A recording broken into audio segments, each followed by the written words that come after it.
నమస్తే, welcome to Suman TV. నేను మీ సాయి. ప్రస్తుతం జరుగుతున్నటువంటి సైబర్ నేరాల గురించి మనందరికీ తెలిసిందే. దీంట్లో అత్యంత భారీగా కొనసాగుతున్నటువంటి స్కామ్ ఒకటి ఏంటంటే డేటింగ్ యాప్స్.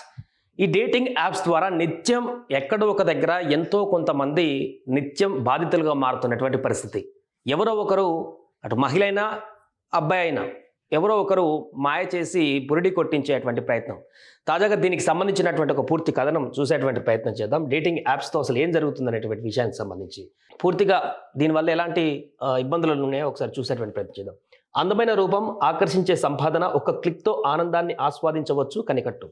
నచ్చిన జోడును ఎంపిక చేసుకోవచ్చు అంటూ ఊరింపు. ఒక్కసారి చిక్కారా, జేబులైనా ఖాళీ కావాలి, ఒళ్ళైనా హూనం చేసుకోవాలి. ఎంతోమంది డేటింగ్ యాప్ మోసాల్లో బాధితులుగా మారుతున్నారు. గౌరవమైన వృత్తిలో ఉంటూ మాయాజాలానికి చిక్కినట్టు తెలిస్తే పరువు పోతుందనే భయంతో 90% మంది ఫిర్యాదు చేసేందుకు ముందుకు రావట్లేదంటూ పోలీసులు చెప్తున్నారు. 90% అంటే నిత్యం ఒక 100 మంది బాధితులు ఉంటే ఒక 10 మంది మాత్రమే దీని గురించి బయటకు వచ్చి కంప్లైంట్ చేస్తున్నారు. ఆ 10 మంది సంఖ్యనే ఇప్పుడు చాలా విపరీతంగా పెరిగిపోయింది హైదరాబాద్, ఇతర అన్ని సిటీస్లలో కూడా.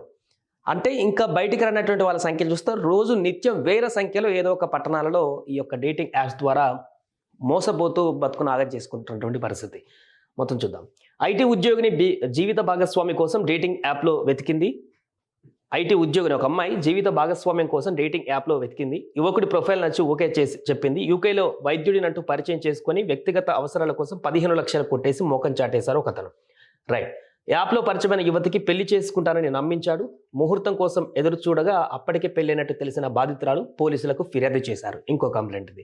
ఆస్ట్రేలియాలో ఉంటున్న యువకుడికి రాయచూరులోని యువతి సామాజిక మాధ్యమం ద్వారా పరిచయం అయింది. యువతిని హైదరాబాద్ రప్పించి శీతల పానీయంలో మత్తుమందు కలిపి అఘాయిత్యానికి ఒడిగట్టాడు. ఇది ఇంకో కేసు. గతంలో నైజీరియాలో మాత్రమే పాల్పడే మోసాలలో ప్రస్తుతం తెలుగు కుర్రాలు కూడా ప్రారంభించారని సైబర్ పోలీసులు హెచ్చరిస్తున్నారు. కీలు బొమ్మలతో వలపు ఎర. దీంట్లో ఇంకొక మోసం ఏంటంటే తాజాగా కొన్ని పబ్లు వీళ్ళతో టైఅప్ అయి కొంతమంది అమ్మాయిలను డేటింగ్ యాప్స్ వినియోగించేలాగా చేసి ఆ పబ్స్తో అమ్మాయిలు టైఅప్ అయి అక్కడ ఒక అబ్బాయిలను పరిచయం చేసుకునే డేటింగ్ యాప్లో సరదాగా అలా పబ్కి వెళ్దామని చెప్పి సాయంత్రం తీసుకువెళ్ళేటువంటి ప్రయత్నాన్ని చేసి అమ్మాయిలు పబ్లోకి వెళ్ళిన తర్వాత విచ్చలవిడిగా బిల్ చేసి, అంటే బయట ఉన్నటువంటి సాధారణ బిల్లు కంటే ముందే ప్లాన్డ్గా చేసేటువంటి కార్యక్రమం కాబట్టి యువతి ఆర్డర్ చేసిన దానికి ఒక 5,000 బిల్ అయితే 50,000 వరకు బిల్ చేసి ఆ అమ్మాయి సైలెంట్గా అక్కడి నుంచి కనపడకుండా వాష్రూమ్ అని చెప్పి జంప్ అవుతుంది. అక్కడ యాజమాన్యం, ఆ పబ్ యాజమాన్యం ఆ యువకుడి దగ్గర వసూలు చేసేటువంటి ప్రయత్నం. ఇలా నిత్యం ఈ క్రైమ్ కూడా జరుగుతుంది ఈ యాప్స్ ద్వారా. చూద్దాం. వ్యభిచార ముఠల వారు దేశ విదేశీ యువతులకు కమిషన్ ఆశ చూపి డేటింగ్ యాప్లో రిజిస్ట్రేషన్ చేయిస్తున్నారు. ఆ యాప్లలో నమోదైన వారిలో సంపన్నులతో చాటింగ్ చేస్తారు. ఏకతంగా గడిపేందుకు హైదరాబాద్లో హోటల్ గది బుక్ చేయిస్తారు. సెల్ ఫోన్తో వీరి రాసలీలలు చిత్రీకరించి బెదిరించి లక్షలు గుంజుతారు. ఇటీవల ప్రధాన పార్టీకి చెందిన చోటా నేత 3 లక్షలు పోగొట్టుకున్నాడు. జూబ్లీహిల్స్లోని ఒక అపార్ట్మెంట్లో విదేశీ యువతులకు అద్దెకు దిగారు. యాప్ ద్వారా పరిచయమైన పురుషులను ఆహ్వానించేవారు. అపార్ట్మెంట్ కింది భాగంలో ఉన్న ఏజెంట్లు వారిని బెదిరించి నగదు లాక్కునేవారు. పోలీసుల దృష్టికి వెళ్లడంతో ముఠా ఆట కట్టించారు. ఇలా ఎన్ని రకాలుగా మోసం చేయొచ్చో అన్ని రకాలుగా మోసానికి దిగుతున్నారు ఈ యొక్క కేటుగాలు కొంతమంది అమ్మాయిలను, అదేవిధంగా అబ్బాయిలు కూడా.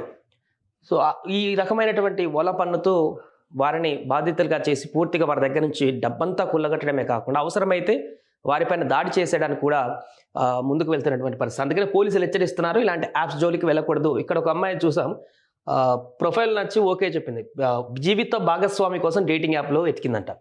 డేటింగ్ యాప్ అనేది అఫీషియల్గా అసలు వాళ్ళు చెప్పేదే తాత్కాలిక భాగస్వామి కోసం. డేటింగ్ యాప్ మీన్స్ చిల్లర తిరగడానికి కొద్ది రోజుల పాటు ఒక తోడు ఉండడానికి కోసం పెట్టినటువంటి డేటింగ్ యాప్. అలాంటి యాప్లో ఏమో జీవిత భాగస్వామి వెతికిందంట. జీవిత భాగస్వామి ఎతకాల్సింది మ్యాట్రిమోనీ సైట్లలో.